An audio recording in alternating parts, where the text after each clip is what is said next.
And just like that, we back with part two. Shalom, beloved brothers and sisters, Jews and Gentiles alike. Welcome. It seems to me part two is much louder than part one. I believe my voice was lower in part one, which was not good. But again, beloved, before we go into this, forgive me. There is a lot of rain out there. My AC is not working well. Today is Shabbat, Shemesh, and it's really hot down there in Florida. The windows open, trying to let some fresh air in, and it's raining like hell out there, and it's flooded. It's really bad. So you will hear the thunders, you will hear voices, you will hear things, car passing by, and just forgive me. Now let's just do this stuff while here we go for YouTube before YouTube do their stuff. Copyright disclaimer. Under Section 107 of the Copyright Act 1976, allowance is made for fair use for purposes such as criticism, comment, news, reporting, teaching, scholarship, and research. Fair use is a use permitted by copyright statute that might otherwise be infringing. Non-profit educational or personal use tips the balance in favor of fair use. Viewer discretion is advised. All right, so we had reached part two. Let's keep on moving. So with breaking news right off the top at 10 o'clock, we've seen a huge police presence tonight at a car dealership in Arlington. This is after police say shots were fired. And you're actually seeing video right now from the scene just in the last couple of hours. So we're actually getting new information at this hour from both police and witnesses. All of this happened at the Vandergrift Honda dealership right along Interstate 20 in Arlington late this afternoon. Our JD Miles live there with what we know right now at 10. Hey, JD. Nicole and Doug, we are still waiting for Arlington police to give us a briefing, but we expect that to happen at any moment. For now, as you see the scene behind me, dozens of police patrol cars are here that converged on this dealership when a call came in around 6:30 of shots fired. The family of one of the employees inside tells me that the gunman is a former employee who arrived here during business hours and started firing outside the dealership.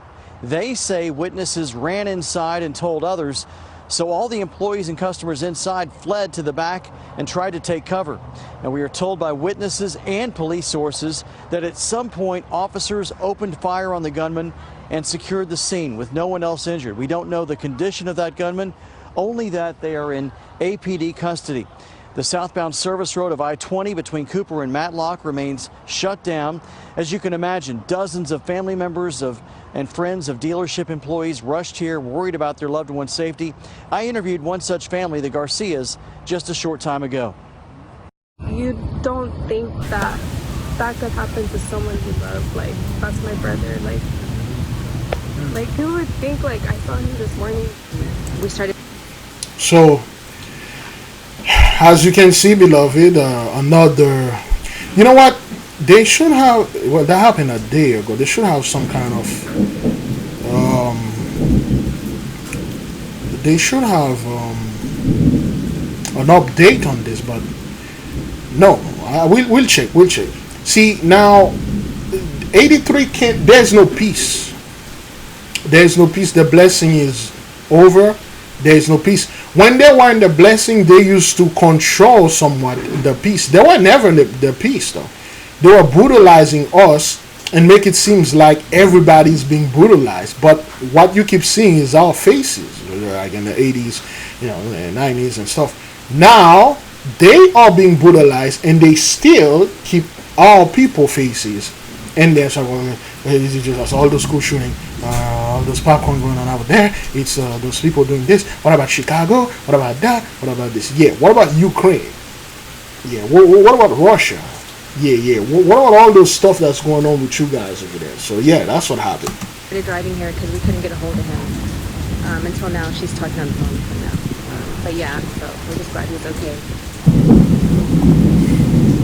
Now here's some video of the Garcias reuniting with their brother just a short time ago. He is okay, fortunately, along with everyone else, we're told. Now police tell me they want to get a real clear picture of what happened here before they brief the media. So I'm told they are reviewing officer body camera and business security cameras After that, we expect to get a clear understanding of actually what went down here this evening. Okay. They actually don't say anything about what went down. Do they have any update?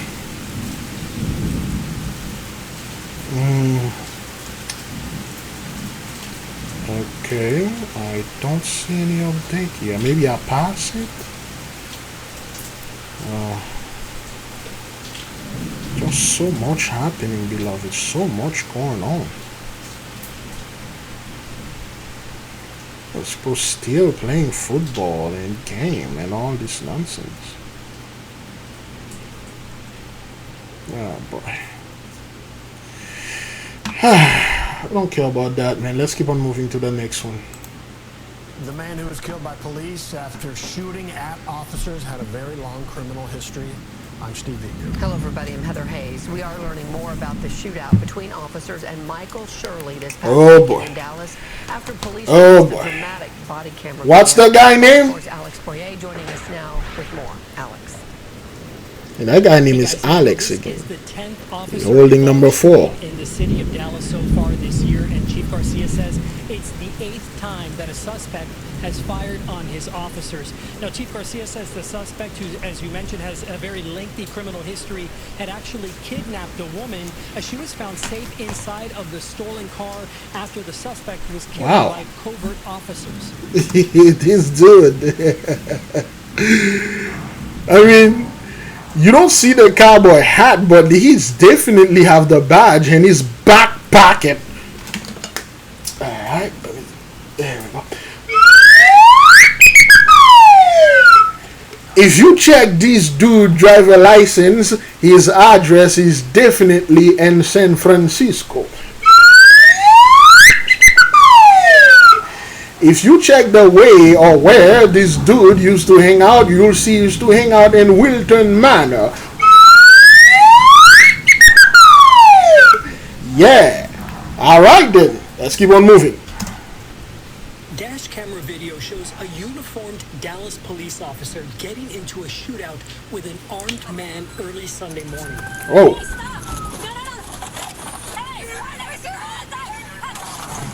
Officer Francaise and her partner had responded to the 1800 block of Barnes Bridge Road. Still made it to the car. Officers who followed a silver Cadillac SUV with paper plates that didn't belong to it. When they arrived, they saw the man later identified as 55-year-old Michael Shirley outside of the vehicle. Not only the dude is named Michael, but he is 55. And they took care of this clown. And when you look at the guy, he's an actual clown, so to speak. The officers gave verbal commands to Shirley to stop. Oh, he got hit. Shirley then pulled out a handgun from a shoulder holster and fired at Vela, who fired back. Here's the shooting from a different angle. Shirley takes off in the stolen SUV, hits a curb, and flips the SUV in the 200 block of Barnes Bridge. He fires again on Vela and her partner. 2 covert officers armed with rifles take cover behind a car and return fire.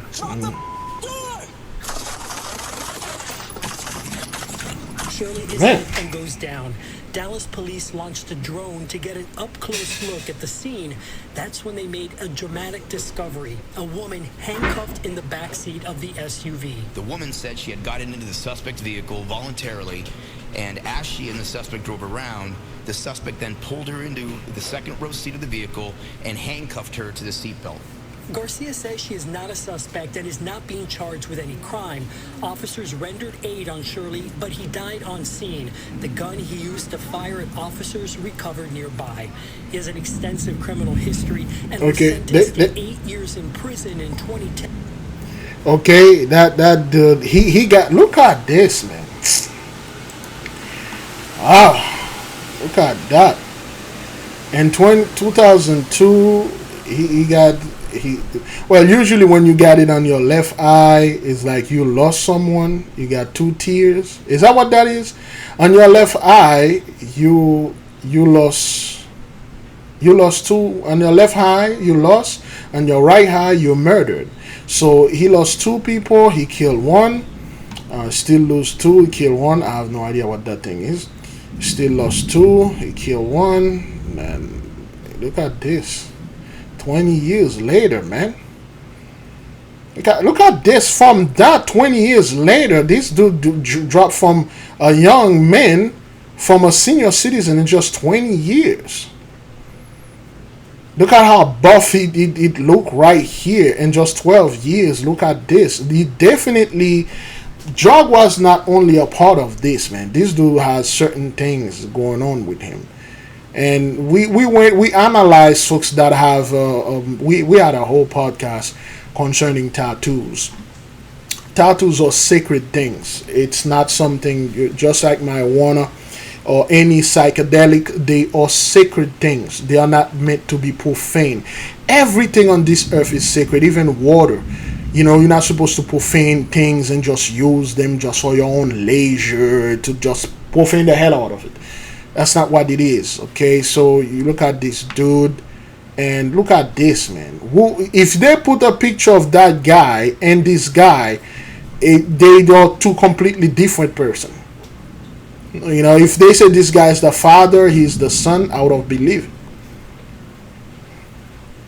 it. But since 2002, guy been a sex offenders, and look at this. And carry a gun. He doesn't care about that. He all about that life. But look at that, man. The guy name is Michael. He's 55 years old. 55 years old. You barely get into life, but yo. Oof. This is really bad, man. Oh, man. 10 for indecency with a child. None of the officers nor the woman with him recovered nearby. He has an extensive criminal history and was sentenced to 8 years in prison in 2010 for indecency with a child. None of the officers nor the woman with him was physically injured. No call is routine. This should have been a traffic stop. Instead, a violent criminal, predator, I might add, chose to fire upon my brave men and women not once but twice. And of course, this officer-involved shooting is under investigation, which is standard. Chief Garcia says that overall, the violent crime in the city of Dallas is down by 12%. Oh, no, that's a lie. That's a lie. Down by 12%. Out of all the number, you take 12. That's a lie, man. Oh, that's brutal right there, man. Out of all the number, this guy chose 12. But anyway, let's keep on moving. But that was brutal, man.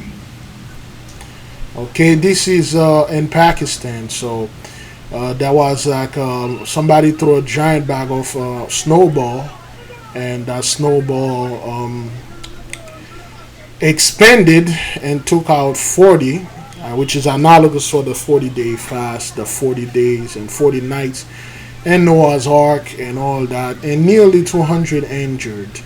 So it's everywhere, man, and things like that. People like, what the hell is going on, man? You know, why the world is like this? Well, because the children of the Mighty One haven't get any justice, so the Holy One is in the midst of you.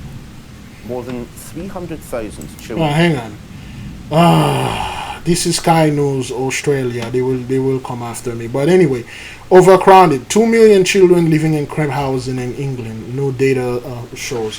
And let me see where they would put, if they put the faces of our people. Okay, that's just reported with two experts sitting over there and telling you exactly what's going on and who this thing is affected without showing anything. And if they did show stuff, they will show you some African dude, some dude working down the street minding his own business. But anyway, great glory, let's keep on moving.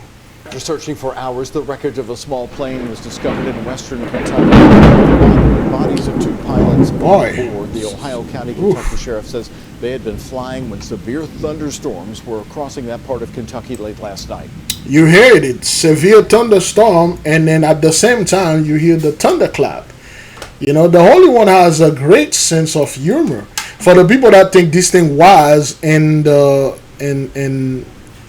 speech that this dude was making, Let's play it again. After searching for hours, the wreckage of a small plane was discovered in western Kentucky with the bodies of 2 pilots on board. The Ohio County, Kentucky Sheriff says they had been flying when severe thunderstorms were crossing that part of Kentucky late last night. The small plane took off from Bowling Green for Owensboro with 2 people on board, an instructor pilot and a student pilot.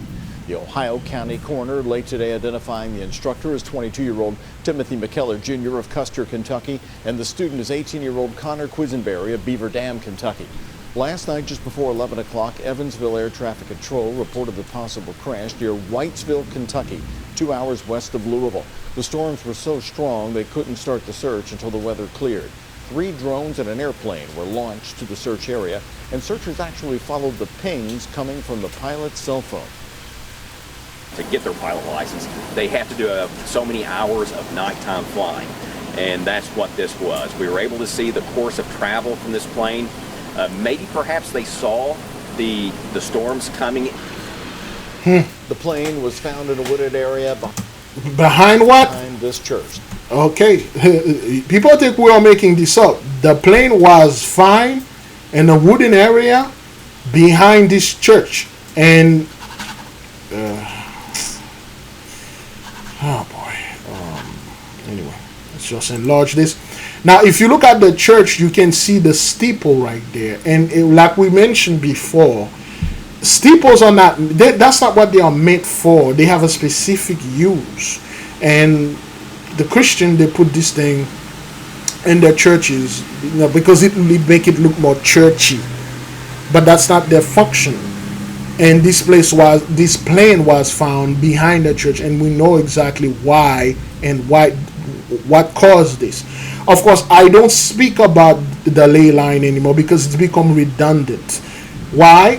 Let's define the word redundant.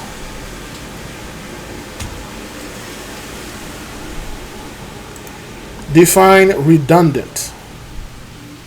Here's the definition of redundant: not or no longer needed or useful. Superfluous. Unnecessary, not required, inessential, needless. Okay, it's just unnecessary to be saying those things, and it keep happening, and those people act like, oh well, it was an accident. No, it wasn't. It's just the energy line from the church built on top of ley line. The steeple pulled it, and then when the plane was passing by, they hit the energy, and those guys fell. It just pulled them up, and they fell right here. That's what it was. Just like I don't report on anything in China anymore, okay? And because if you go to Chinese economy collapse, you can see there are so many things over there. This one, like China economy collapse 40%. So many stuff. People are reporting on this thing all over.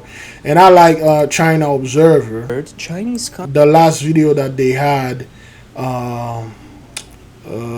Well, I don't do anything political.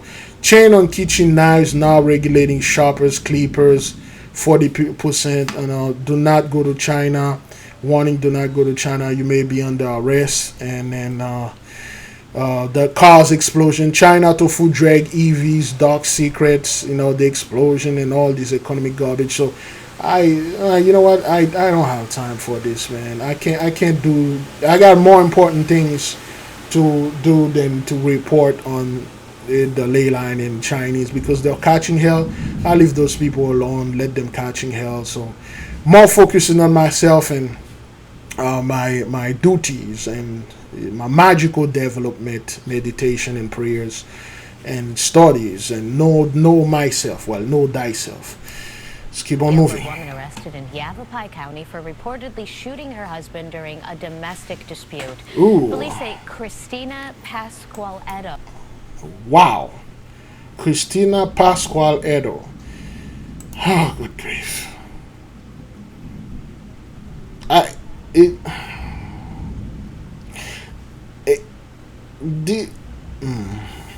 know how to describe this. This is really hard.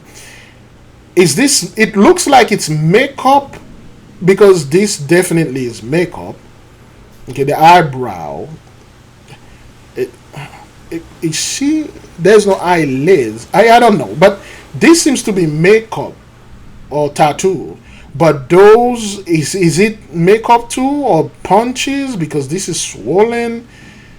I don't know what's going on here, man. This is okay. What the hell is this, man? Her name is Christina.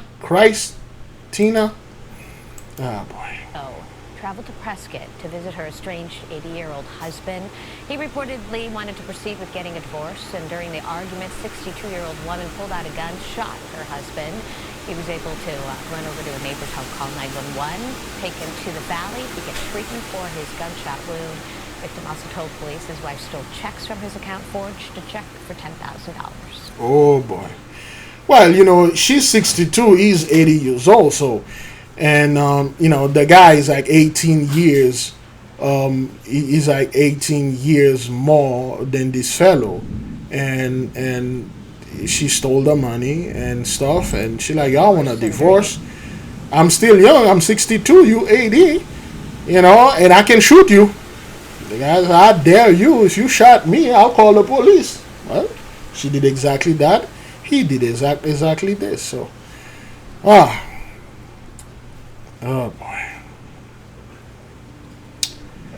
And again, beloved, when you look at those people, their face, you know, their eyes, their expression, and this is not normal. Okay, look at her face, like her ear right there, and that one ear, and you know, her green in her face. This is her best life. She's living her best life there.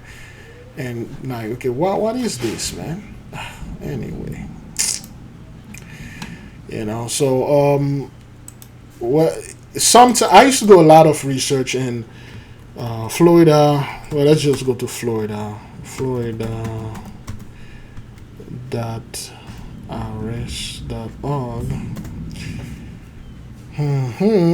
Let's see what they have here.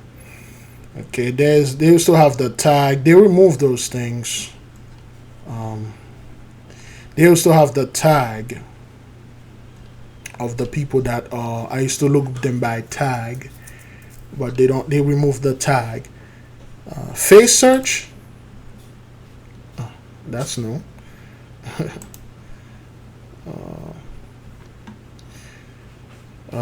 Boy, they removed the tag. They used to have the tag, the tattoos and things like that. Certain people you used to go and then look for, and it used to be bad. Like, let's see all those 4 peoples, what they get them for.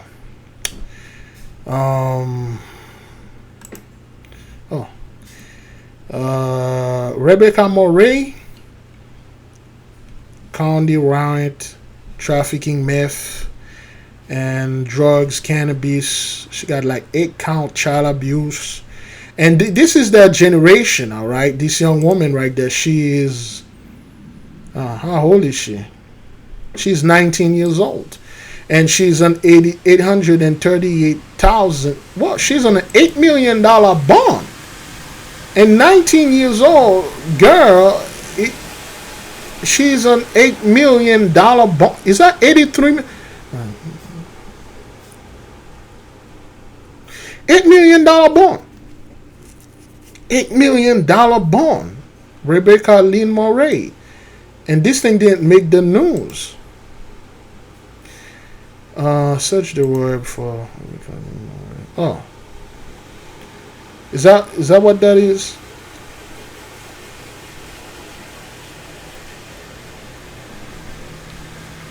There's something on the news. No, that's a 64-year-old Rebecca Lynn Murray.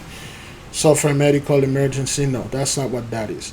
Okay, you got a 19-year-old woman right here with the $8 million bond. Okay, warrant, trafficking meth, Cook, Orange County. Is that? I don't fully understand those things, but she child abuse, meth and things. Let's pick Michael, which always in the midst. Michael Bankert. Wait, let's see if she has any comment. Oops.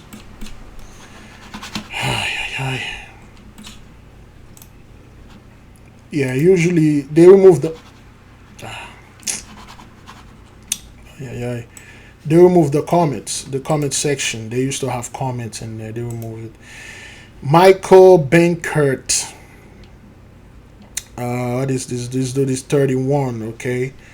Armed trespass, improper exhibit firearm, convicted felon. This dude, he's been there for a while. and this is only 32 years old.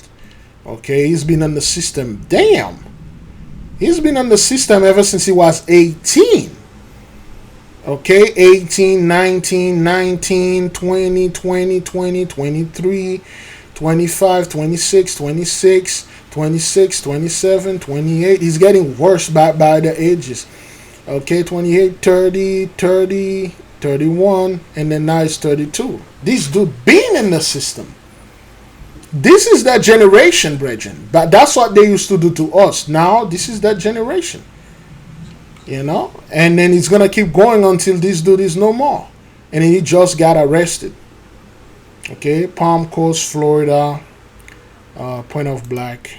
Let me see this. Rachel Shafteen. Okay. That's a Rachel? This could be my eye, but it seems like... Okay, that's a Rachel. Really? Another Shafteen, another Steen. See, the Steen of Catching Hell, well, in part 1, for those people that watch the part 1, but gender female, 27. Okay, trespassing occupied structures. She was arrested when she was 21, and that's her now. Wow, that's a she.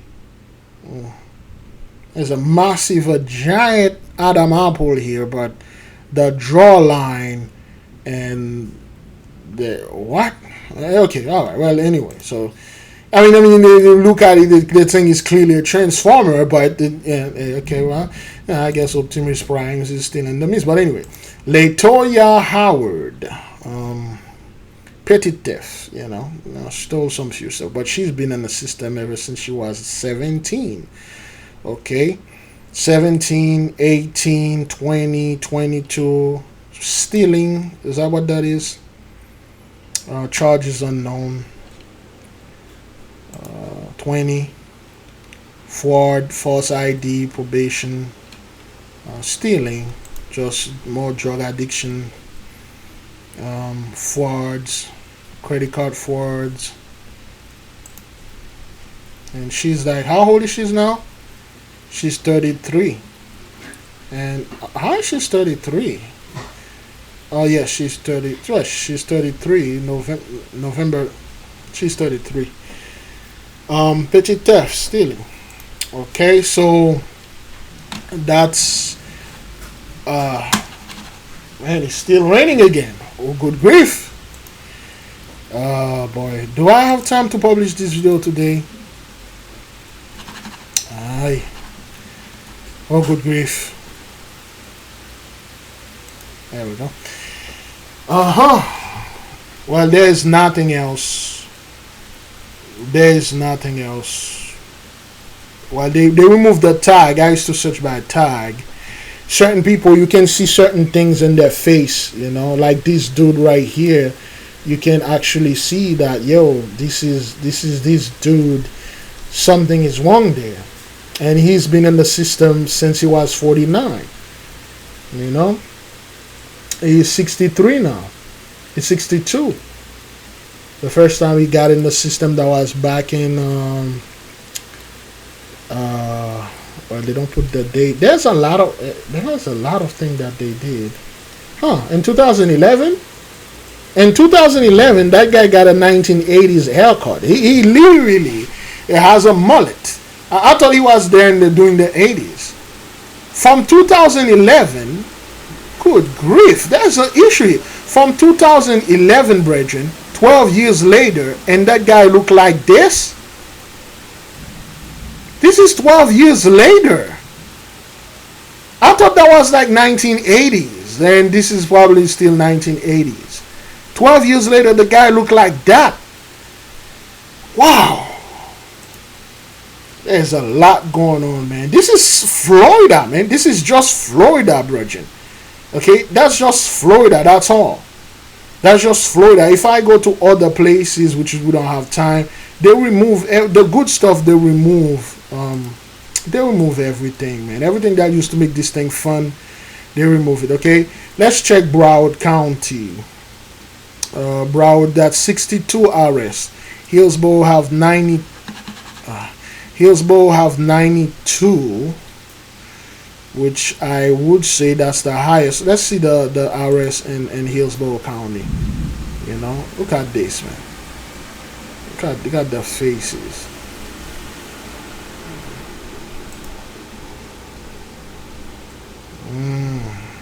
So much. There's so many things going on out there. So many stuff going on. So many crime being committed. Okay, those are the 4 women that I think most popular in Hillsborough County. Let's see what they are in for. Okay, look at the eyes of this woman right there, man. Yeah, I mean, there are certain people, by just looking at them, you can literally like something is off there. But of course, we know this is, you know, this woman, she doesn't have the sane spirit on it. Okay, but she is 27 years old and failure to obey, proper to appear, petty theft, stealing. She was in the system when she was 27, and now she is 27. Oh boy. Let's see, Michelle. Michael always in the midst. Another Michelle. The first one was a man, and this Michelle Chalfant. She's 28. Battery, fighting, 2000 born, and she been in the system in and out. Okay, those are their generation, all right? Their 20s and stuff. This is what they turn out to be. Let's see. She was in the system when she was 23. Domestic violence. And 24, she came back again. Failure to appear, 25. Grand theft. And you see how degraded, it just, she started like this and she degrade, and then come up to that, man. You know? From 23 to 28, 5 years later, you know, if you put a picture of that and then and 5 years later this, it's just like, man, you people, things all get, those folks are not built to withstand anything rough or anything for that matter. Even like a year ago, and then she become like this. Ah, good grief, man. Anyway, man. Okay, that's still her. Can't get out of this thing. There we go. All right. Viviana Breur. She is 23. Battery. She was 22. She got in the system when she was 22. Battery. Fighting people. Anger issue. Whatever that is. Battery. All right. And the last one. Alyssa Grace. 21. Possession of cannabis, drugs, paraphernalia. Yeah, that's what those folks did. You know, that's what those folks did. Let's see, Polk County. Is Polk County there? Yeah, Polk County got 74, which is always in the news. Let's see the latest 4 hours of Polk County. Makita Newton. And again, look at the eyes. Okay, she's 31. Transport to bill prostitution. Okay, those are the professional bakers. And Kier Stone Chamberlain. She's 19. Liquor, delinquency, drinking, getting drunk. She was not 18. She was not 21. Carla Palacios, 27, offering to commit prostitution. And, you know, that's what's going on. Those young women out there, selling cookies because they need the money for the drugs, and they need the money for the livelihood. Cindy McLeod, hold for another agency. I'm not quite sure what those things mean, but Cindy been in the system for a while. How old is she now? She's 51. She's been in there since she was 26. Okay, she was 26 years old.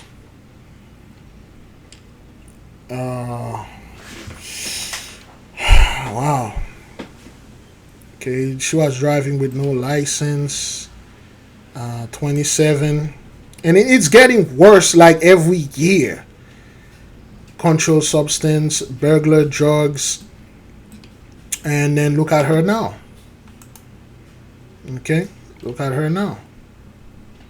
She got a lot in her record, and a lot of those folks, they go ahead and work as your manager, and they just disregard their background. So yeah, this is just to make the comparison to that picture. Okay, I used to search for those people and study them, and this is not a normal thing. All right, there we go. But let's keep on moving. Another drug bust in the Bronx, just blocks away from the daycare where one child died of fentanyl poisoning. Police say they found 40 pounds of the deadly drug fentanyl, which according to the health department is found in 4 out of 5 overdose deaths. Fox 5's Briella Tomasetti joins us from the Kingsbridge Heights section of the Bronx with the very latest. Good morning, Briella.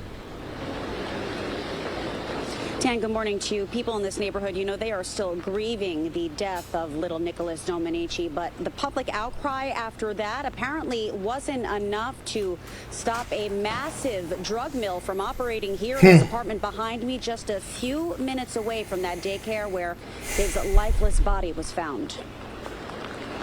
Fentanyl is everywhere and everything. Oh, that's the dude. The crisis in New York City has reached historic levels, and the video you're looking at proves it. A joint task force seized more than 40 pounds of suspected fentanyl from this home in the Bronx.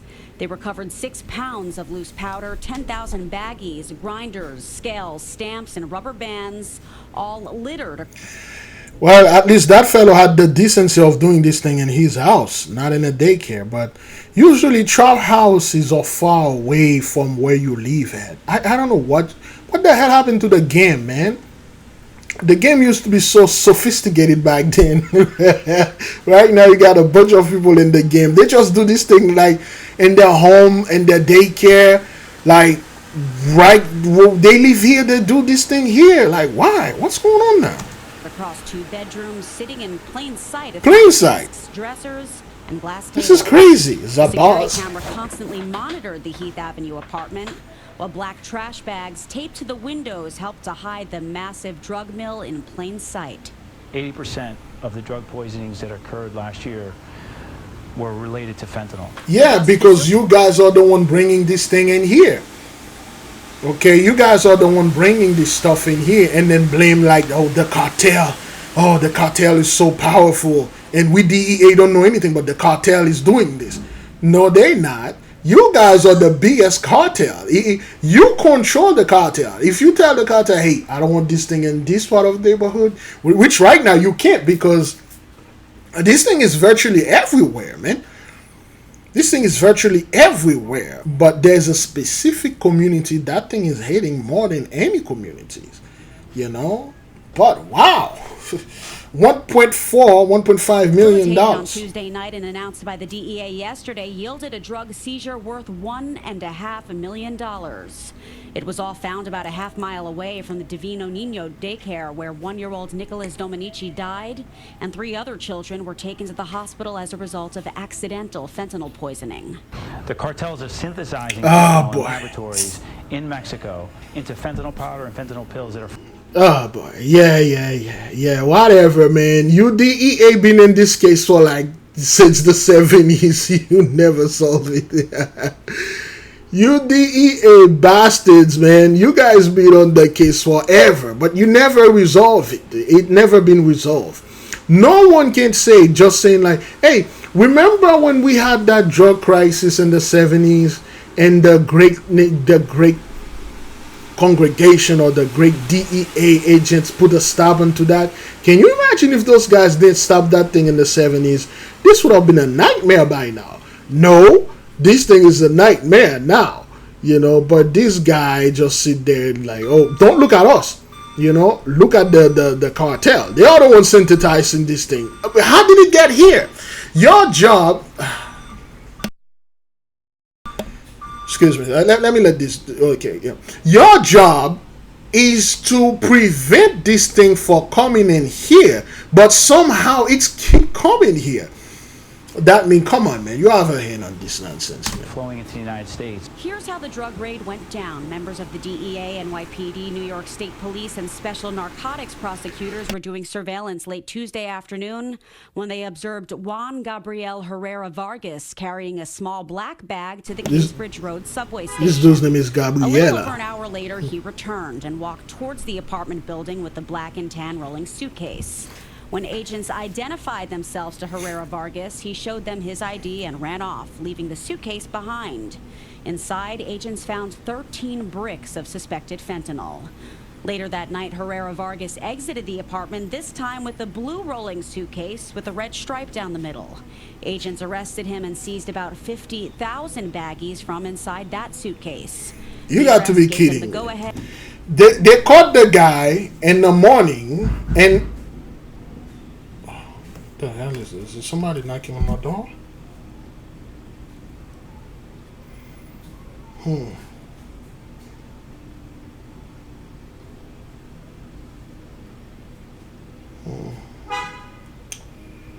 I think it, no.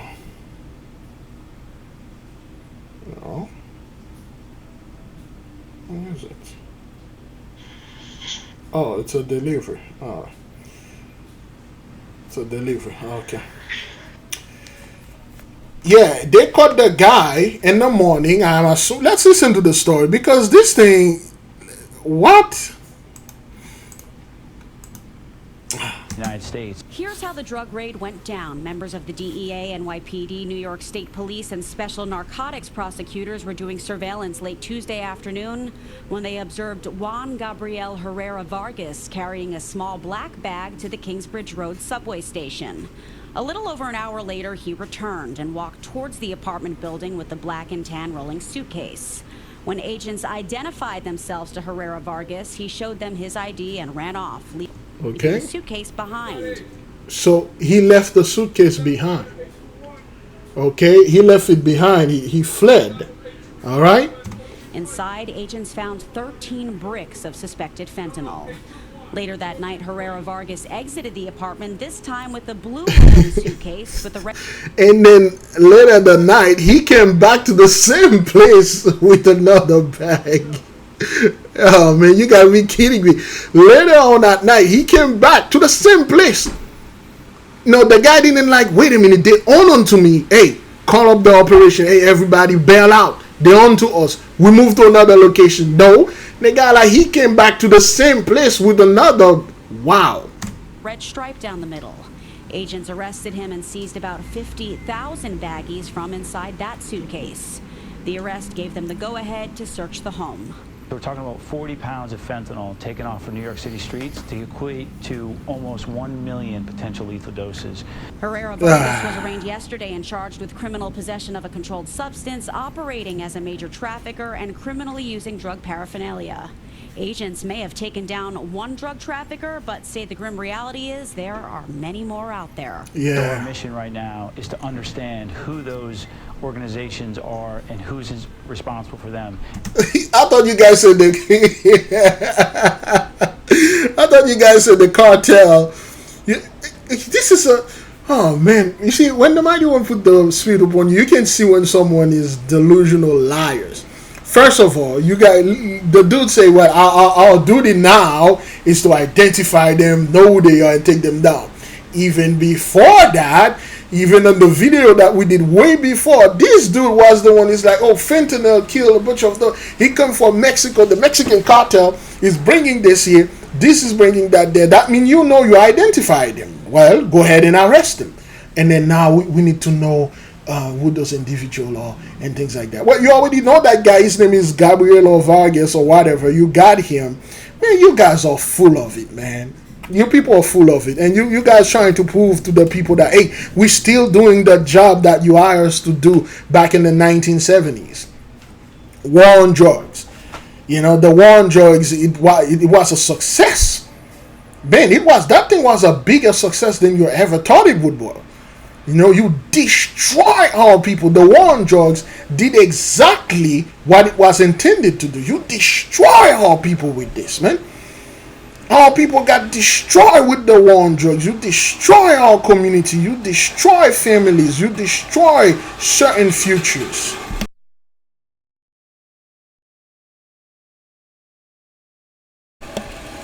You did this. You destroy us. Now the table switch, the table flip.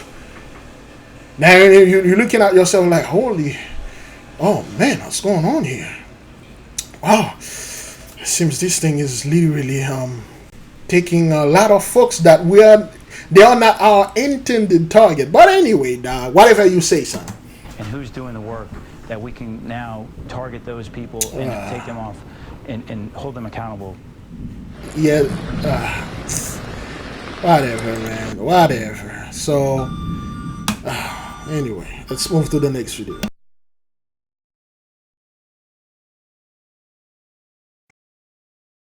Tonight, we're hearing from an upstate pastor after his church was burglarized and set on fire. Police say a man is now facing charges related to that incident. Rashad Williams is in Pacolet with a message from the pastor. According to Pacolet police, the suspect has been identified as 54-year-old Jeffrey Sizemore. The pastor here at the church says instead of seeking vengeance, he and the church want Sizemore to learn from his actions. Of course, yes. This was the morning of Mother's Day, probably about 3 or 4 o'clock in the morning. Less than 2 weeks ago, one of the things that we found was this statue was pushed over. Montgomery Memorial United Methodist Church went from a place of worship to a crime scene. You can see smoke damage here on the ceiling. Pacolet police say 54-year-old Jeffrey Sizemore of Pacolet has been arrested and charged in the second degree with both arson and burglary. This has been cleaned up, but we still see a lot of smoke damage here. Pastor Brian Humphreys says the suspect was able to get into the building where he says he filled coolers with paper towels and then set them on fire. It's because of the location.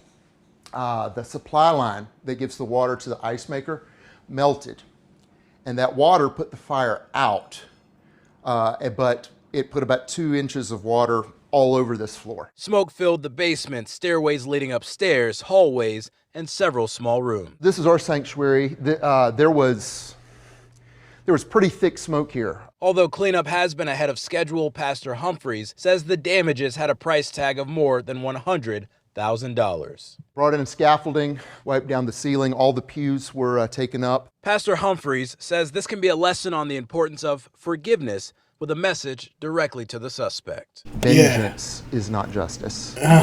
We don't want punishment. What we would really rather have is transformation. We would really rather have rehabilitation. We'd really rather that instead of doing something destructive, that you would find something constructive. Yeah, do something in Jesus. Having services at a nearby church, Pastor Humphreys says that cleanup is ahead of schedule, so that means that he and the roughly 250 members of this congregation will be able to return to this building on Sunday. In Pacolet, Rashad Williams, WYFF News 4. Yeah, so let me see. There we go. Those are the location. Now, what you are seeing here, beloved, is just those folks are catching hell, okay? They are catching hell, and they act like they don't know why. They're like, well, we don't know why those things are happening unto us. And, you know, we didn't do anything bad. All we did is lied about the true creator, you know, his vision. We lie about his children. We lie pretty much about everything. And then why this thing is happening to us. First of all, this guy, you shouldn't even be here. You should be raptured and go to, I don't know, wherever that place that you folks said you were supposed to go. But yet you're still here. You guys are paying. And this is not him, brethren. This is not something that happened like 50 years ago or 2 years ago. When did this happen? Okay? 4 months ago. It's not something that happened like years and things like that. Okay? Now you guys are paying. Your church are being vandalized, burglarized, and burnt down. Great glory. May have heard the phrase Sunday is the most segregated day in America. Everyone has their own style of worship, and rarely do folks mix denominations. Tonight, though, Suzanne Lawler shows you how a sinful act led to a light of hope.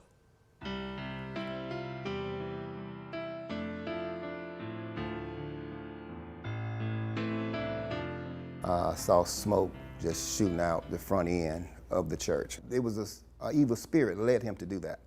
Evil came out on May 11th when an arsonist torched Evil spirit led him to do this. You don't say. Like if you guys have good spirit on you. No, a good spirit led the fellow did this. He did good. He actually stopped certain karma upon you. But hey, whatever, man. Pleasant Grove Missionary Baptist Church in Lizella. Like they did during COVID, after this, they plan to meet in the parking lot. I just can't see them sitting out there in the heat in the parking lot having church, and we up under air conditioners. Quinn Hammock is the pastor of Fellowship Community Church. The Unitarian congregation meets here. It's the original home of Pleasant Grove. Their new sanctuary, the one that burned, is just 500 yards away. Pastor Hammock was that good Samaritan. He saw the need, he saw the struggle, he saw the hurt, he saw the pain. Pastor Hammock could have offered the sanctuary at a different time, but he didn't. And even though the black and white congregations share land, Pastor Lamb Andrews says they didn't share much of anything else. We don't have no malice or hatred, dislike between us. It was time for it to be happening. One day in heaven, it's going to be from every tongue, every nation. It's not going to be color, it's not going to be race.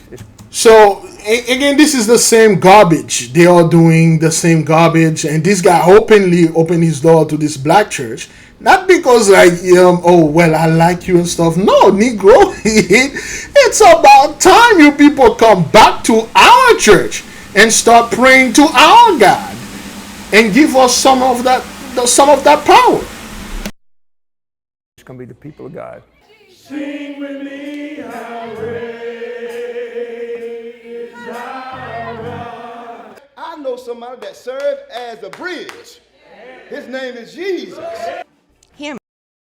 So, and then people will like, what Big Levi? Hey, the Messiah going to bring this thing upon us because those guys, he's an Israelite. Because of course he's black, he refused to come back to my camp or join my online organization. So we're gonna go to Jacob's trouble. Yeah. Look, man, whatever those people try to do out there, it's on their own. They're on their own. This is on their own stuff. The time to warn, the time to say get out, or the time to do all this stuff, it's already been passed. It's already passed. We don't care about that. You people have fun. And wherever you're going, man, just you do you, sir. At this time right now, we don't have time for this. Hammock offered a bridge, a blueprint, and a true embodiment of the words, love thy neighbor. There was no white side or no black side. It was just everyone coming together on one accord and just praising God. Suddenly now, with diverse lyrics. Yes, suddenly now, hey, look, black people. There's no white here. You black? I'm black too. I'm white? Yeah. I mean, look at you. I'm equal. Okay? Come. Let it here. Hey, black man, put my wife next to you. Honey, treat him right. Give him everything and stuff. Get the tray of cookie. Give him some of that stuff. And bring out everybody. We took. There's no Jews, no women and men. And stuff like that. Brother Phil, can you just just go around and try to get the tithe while we are doing this and pass the basket around and make sure everybody you can put everything. Started with the if you got $100, that's fine too. You can put $100 in there because we need money for the church to rebuild everything. So there would be in heaven, there would be all those stuff going on. And so I see that sister over there pull that $100. Yeah, put it in there, sis. Yeah, right, all right. Jesus would love this. And people are like, oh, Big Levi, we need to pray for those people to come out of the church. No, we need to focus on ourselves, study to shoot ourselves approved. And whatever those people are doing out there, hey, that's fine by me, at least by me. Ah, boy. And the leaders alternate Sundays in the pulpit, delivering the message. To walk in my strength. When you have that desire, and I want to worship with you, and you want to worship with me, and we want to experience each other and grow together, and oh, that's exciting. That's just like a spiritual classroom. Come winter, the two groups of people will move on. Pleasant Grove going back to their sanctuary, and First Community moving to land they've purchased for their own building.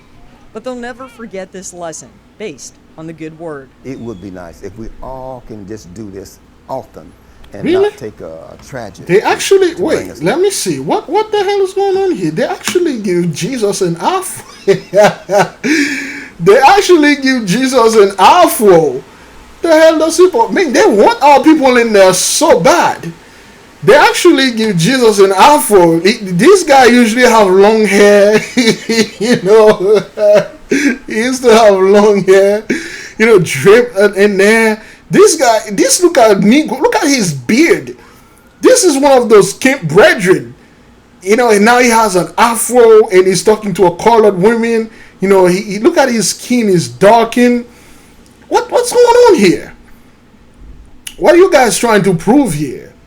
And he has his huge wand in his hand because he's, you know, the brother was an adept. He was a Kabbalist, you know, was a master magician. That's what he was.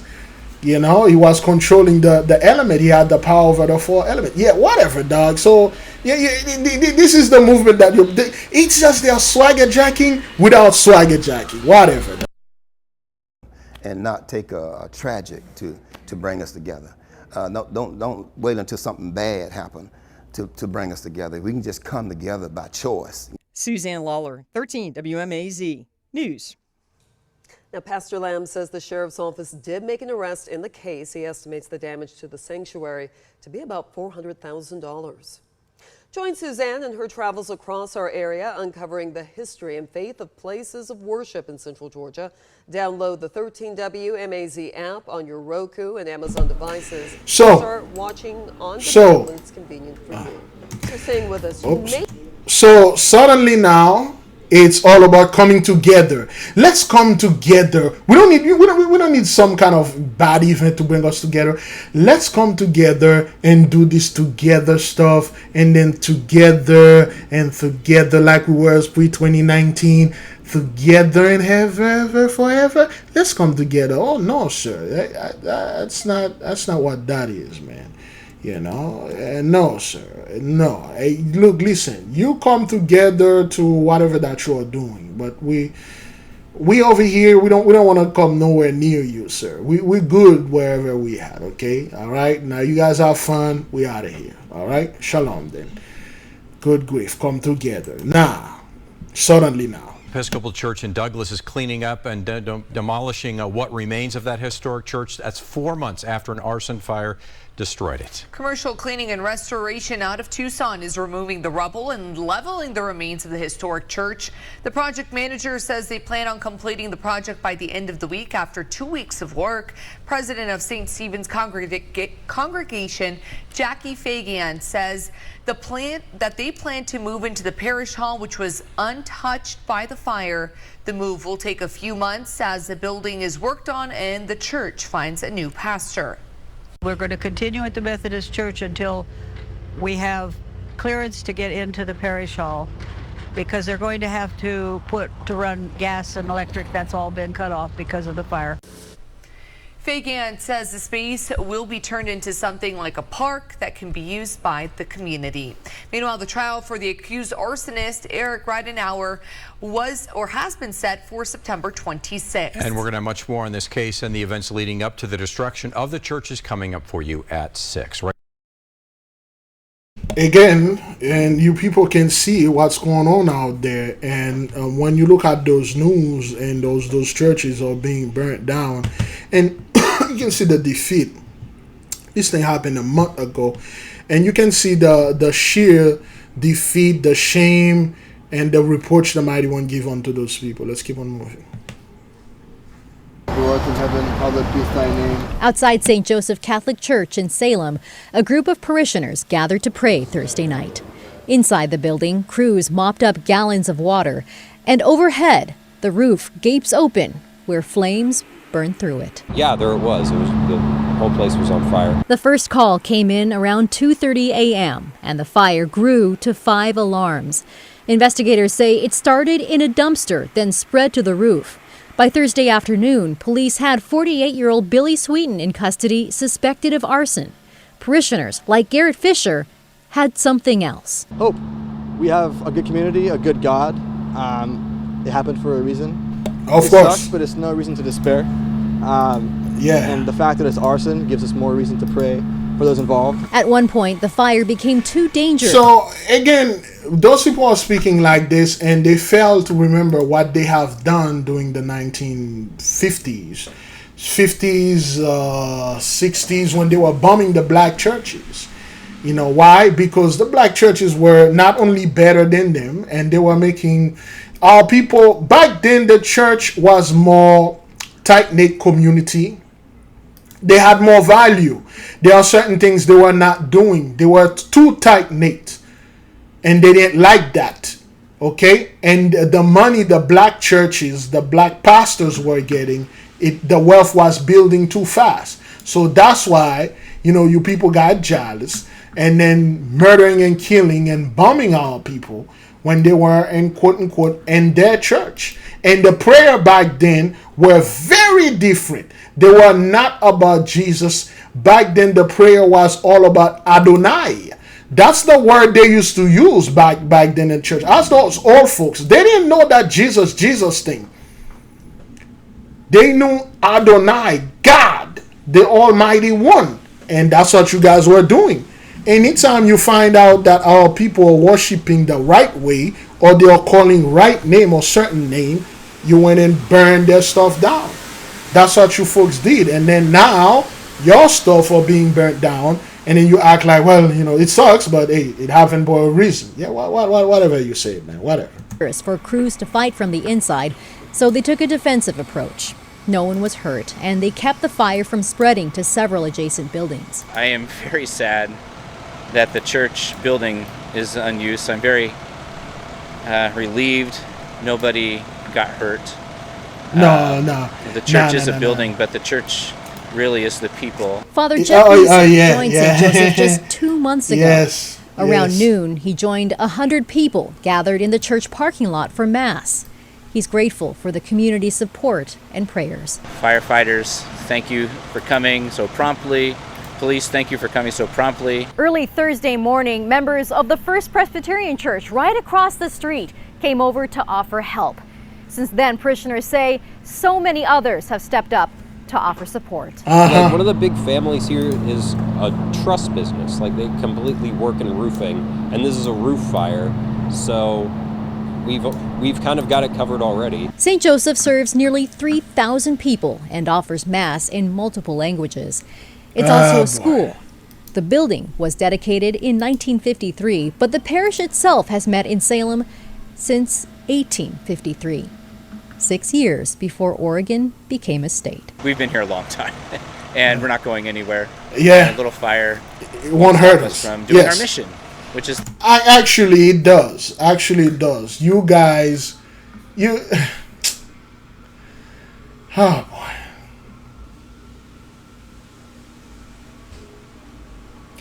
You people are liars to the core. You refuse to tell the people, why is this happening? You guys act like, well, this is happening because,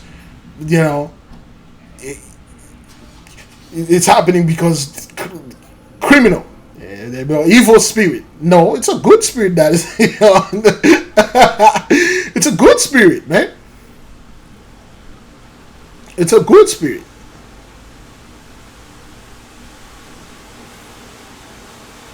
Oh well, we're gonna bounce back. We've been there since the 1800s. We're gonna get out of here, man. The Holy One is just literally destroying you people because you had destroyed his children.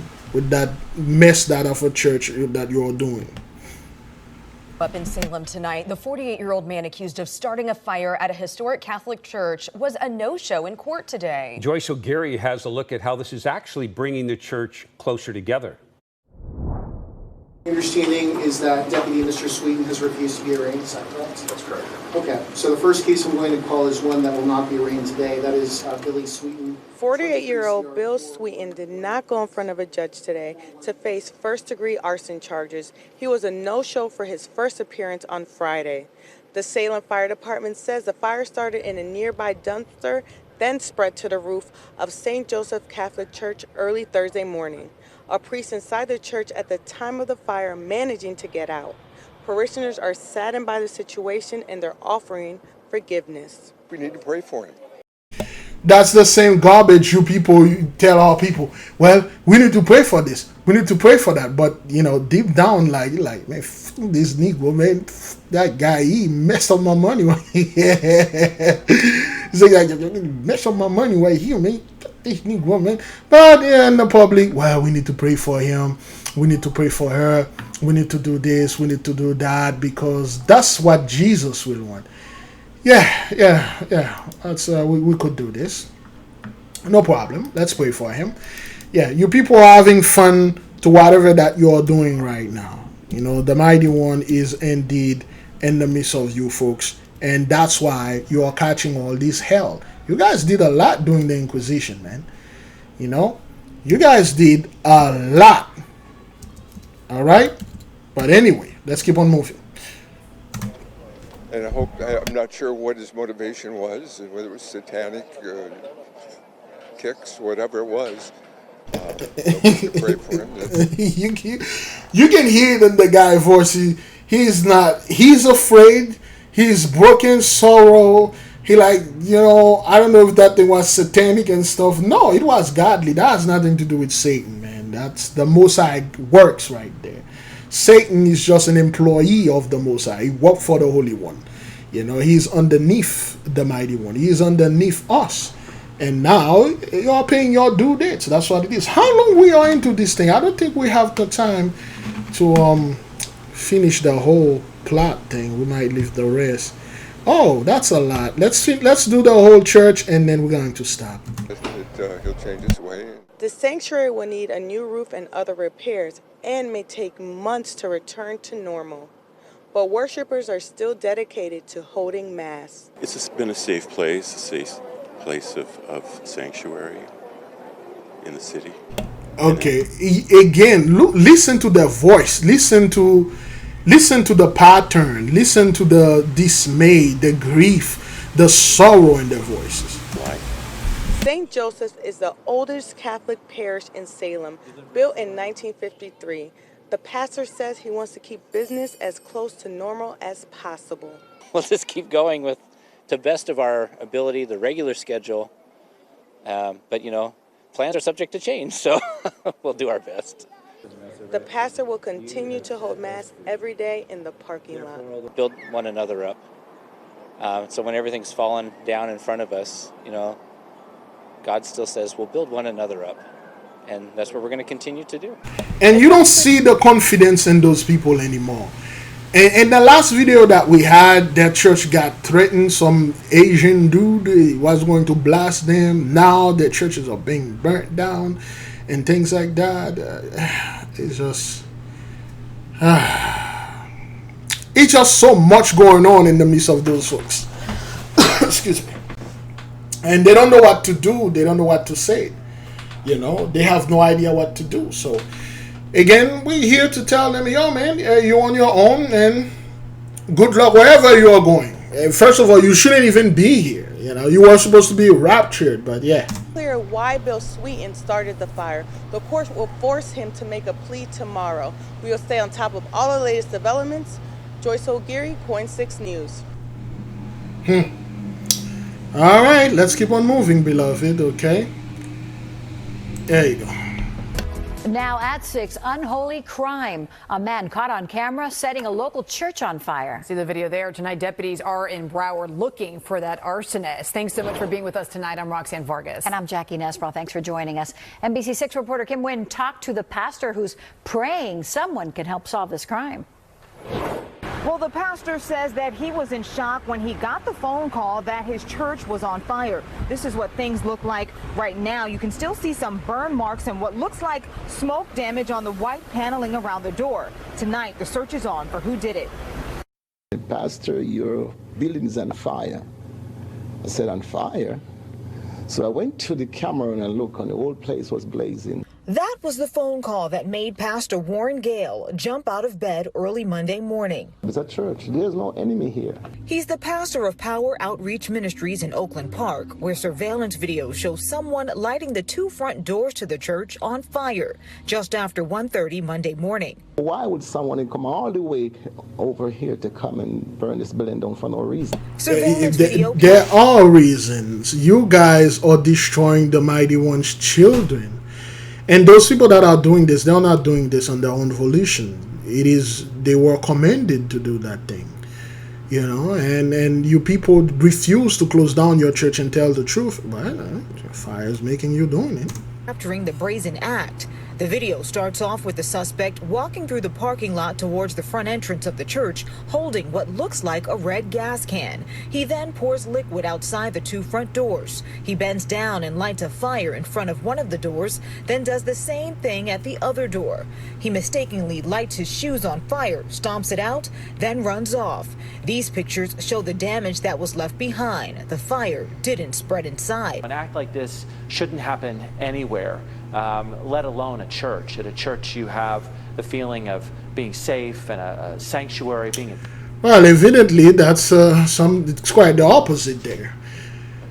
And the reason, again, because you people refuse to tell the truth about who we are and what you guys done unto us.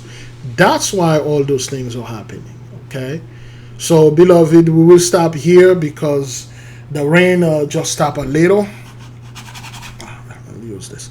The rain just stopped a little, and we've been doing this for a good hour. So we'll stop here, and the rest, we might take the rest for tomorrow. I say shalom. I say great glory.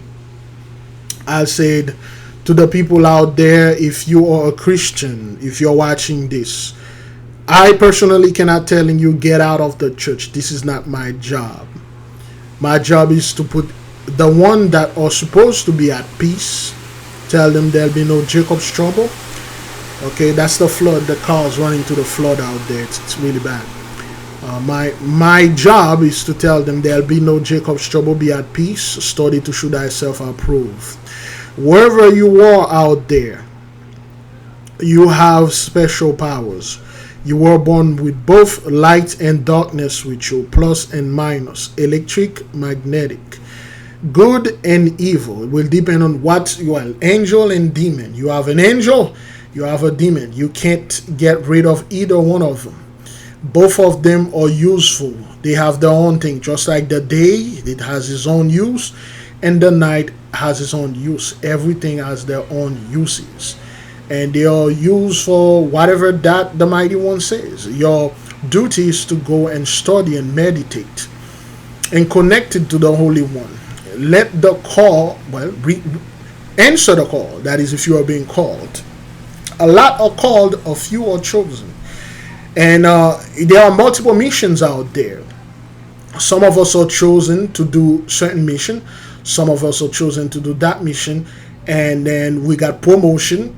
And we have demotion, to be demoted to a lower rank, and we can get promoted. It will depend. Again, my job is not here to tell you you're going to be destroyed and stuff like that. All I can say, in my own vain opinion, is that you folks done a lot during the Spanish, the Roman Inquisition, Jim Crow, chattel slavery. You've done a lot to the children of the light. And then you will pay. You are going to pay. You are paying for what you have done, and you won't be able to escape this. You cannot escape this, and it's going to get a hell of a lot more worse. 2024 is right down the corner. Today is October the 1st. You have somewhere around 90 days left for your quote-unquote New Year's to get there, 2024. And then in 2024, it's not going to be dilly-dally or just, oh man, everything magically come back to normal. You were not locked down during 2020. You were locked out. The economy did not shut down. It was shut off. Shalom. Be at peace. Selah. So be it.